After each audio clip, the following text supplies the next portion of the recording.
My name is Thaddeus Page, and if you ever hear singing where there should be silence, don't follow it. Not here. Not in Pascagoula. Long ago, before the coast was carved by bridges and condos, before the marshes were drained and renamed, there was only the river. Wide, slow, and singing. The Pascagoula River, Mississippi's silent twin, flows clean and dark through southern lands. But near its mouth, when the moon is low and the air turns glassy, people say it hums. Not like wind through trees or water over rocks. No, this is melody. They call it the Singing River. And the sound, it's not made by anything alive. Not anymore.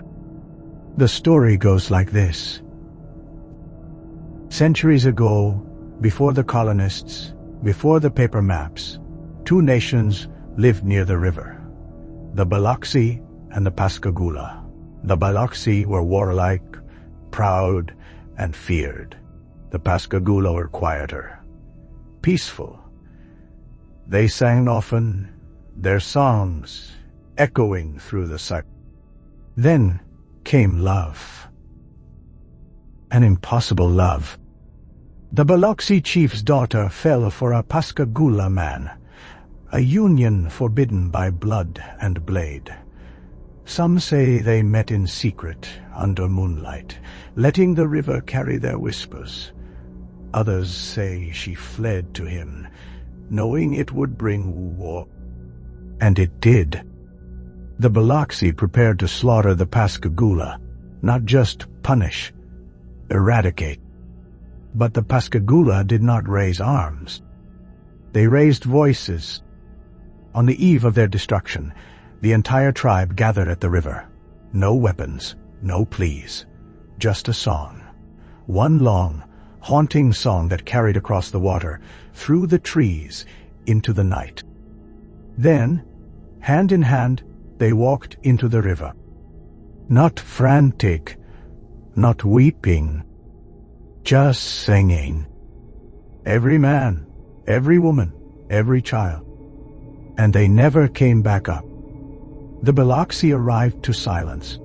No enemies, no bodies, just the wind, the water, and the song. It never stopped. To this day, when the river's calm, you can still hear it, a chorus without words, carried by a current that never forgets. Some call it a legend. Others say its memory made sound. And some, the old ones, say it's not just music. It's a warning. Because sometimes the song changes. Sometimes it sounds like names. Sometimes like footsteps beneath water. And sometimes, when the river sings a little louder, someone listening on the bank goes missing. Not everyone hears the song. Some walk the banks 100 times and hear nothing but frogs and wind. But others, especially those alone or grieving, they hear it clearly, almost too clearly. In 1912, a woman named Miriam Doss was found sitting barefoot in the shallows of the Pascagoula. Eyes open, mouth moving. But she made no sound. Fishermen had passed her hours earlier. She was fully dressed then, standing on the old dock. Said she looked like she was waiting on something to come out of the water. They say when the sheriff tried to pull her back onto dry land, she whispered a single word. Almost. She never spoke again. And it wasn't the only time. A Civil War letter, now kept locked in a box at a local museum, describes a Confederate scout camping near the river. He claimed he saw blue lights dancing on the surface and heard a low melody, like a woman humming into a well. He followed. They found his horse still tied to a tree, but the man never seen again. Just his hat found floating upstream against the current. Some believe the river doesn't just remember the Pascagoula people. It holds them, that their song isn't a ghostly echo, but something active, ongoing, like a ritual unfinished. And every now and then, it calls someone new to join in. There are old rules, of course, old protections. Leave bread at the river's edge. Don't whistle near the water after dark. Never record the singing. One man tried. Tourist, podcaster, thought it would make a great episode. He set his mic on a tripod and walked 20 feet back. The audio that came back, just water, then humming, then static, then a voice. Not his. Not a woman's either. Something deeper, slower, like the river was speaking. The words were distorted, half drowned in hiss, but some say they hear it say, "We are not done." The man never released the episode, deleted the file. And days later, he moved, left town, wouldn't say why. But a park ranger found his tripod still standing, mic submerged in the mud, still recording. Still warm. Wims. You see, rivers don't just flow forward. They circle. They pull things back when they want to. And sometimes they call things home that don't belong anywhere else. And the Pascagoula, it sings to those who listen, and listens to those who sing back. There's a spot along the Pascagoula they don't mark on tourist maps. Locals call it Sister's Bend, 2 sharp curves in the riverbank, like arms trying to hold something that keeps slipping away. The trees hang low there, the moss drips thicker, and no one builds near it. Not anymore. Not since the children vanished. It was in 1992, late August, just before school started. 2 girls, cousins, both 10 years old, wandered from a family picnic. They weren't gone long, maybe 20 minutes, long enough for the laughter to fade behind them and the hush of water to pull close. They were found on the far bank, sitting perfectly still, dry, unharmed, staring straight ahead, unblinking. When asked what happened, they both said the same thing. She was singing, so we stopped to listen. They wouldn't say who she was, not at first, but that night, one of the girls woke up screaming, not crying, screaming. Said the singing hadn't stopped, said it was louder under the floorboards. They moved the whole family within a week. 2 years later, the other girl, silent since that day, drew a picture during art class. A river, blue and gentle. A woman standing in it, arms stretched wide. But she had no face. And in the background, along the bank, were dozens of small gray outlines, children, holding hands. The teacher asked what it was. The girl smiled and said, "That's the rest of the song. They say children are more open, that they hear things adults don't, that they feel the tone of the world more clearly. So maybe it's no surprise they're drawn to the river's voice. What's strange is how many of them have the same dream." One mother, her son had gone to a summer camp near the bayou, said he came home different, quiet, staring off more, and every time he saw running water, he froze. She asked why. He said, "The lady said I'd be back when the river needs more words." More words. Like he was meant to finish the story someone else began. Like the river was still writing. still collecting, still singing. In 2007, the state hired a private dive team to map the riverbed near the Pascagoula's delta. Routine job: sonar scans, sediment checks, a few submerged obstructions cleared. Nothing strange, nothing historic. Until the third day, a diver named Roland Shea went down just after sunrise, beneath a stretch of water locals called the Hollow Drift. Calm surface, clear signals, but he didn't come back up when scheduled. No panic at first. Delays happened. Then came static. Then silent. 12 minutes later, Roland surfaced, slowly, like something was holding him from beneath. He broke the water, gasping, wide-eyed, not speaking, just clutching his chest like he was pulling something in with him. They pulled him onto the boat, no injuries, no equipment failure. But his oxygen tank was half full. He hadn't run out of air.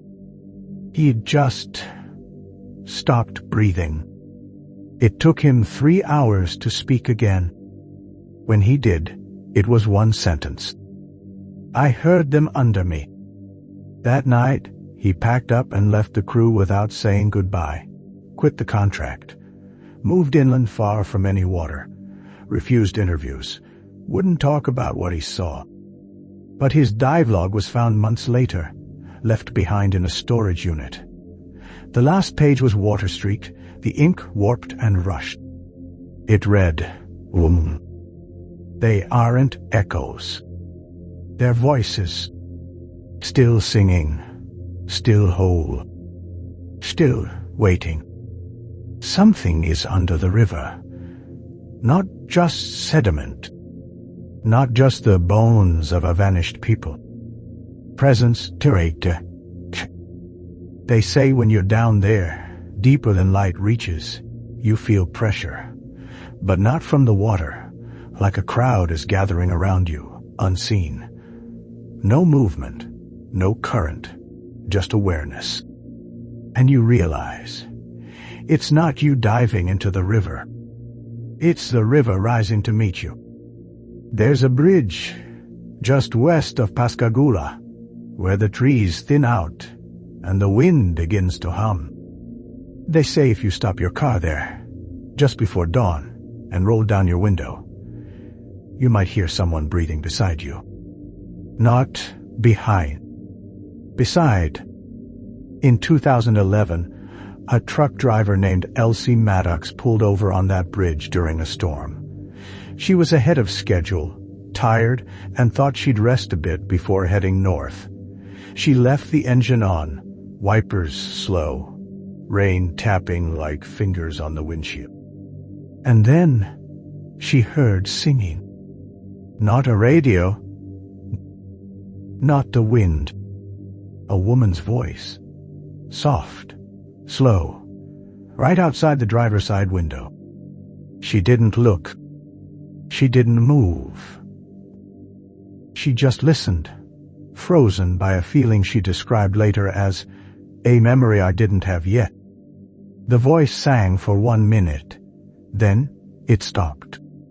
The rain stopped with it.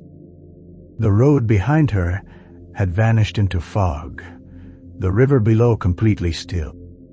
When she finally drove off, her mirror caught something. A figure, standing knee-deep in the water, looking up. No eyes, no face, just the outline of someone remembering they were once loved. Elsie never drove that route again. But she told her daughter something odd, years later, after she'd gotten sick, as if she wanted it out before time ran out. "The river knows names before they're born," she said. "And sometimes it sings just for you." Since then, others have come forward, stories whispered behind diner counters and gas pumps.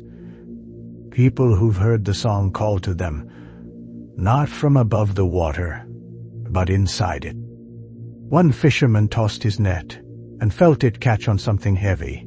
He hauled it up and pulled out nothing but a soaked bundle of old cloth. Inside was a pendant, handmade, carved from river stone. And on the back, one word, etched in a language he didn't recognize. But the next day, his daughter, 3 years old, began humming. A tune had never taught her. A tune he couldn't forget, because it was the same one he'd heard once, decades earlier, as a boy. From this same river, at this same bend, there's a man who walks the riverbank every Sunday at dawn. They call him Preacher Lou, though he's not tied to any church. No collar, no congregation. Just a coat too thin for the season and a book too thick to be the Bible. No one knows where he lives. He just appears and walks. They say he talks to the river, not preaching, not praying, conversing. He dips his fingers in and listens, sometimes nods, sometimes frowns. And once, just once, someone swore they saw him weep. When asked why he does it, Lou once answered, "Because the song's unfinished. And until it is, it needs someone to carry the tune."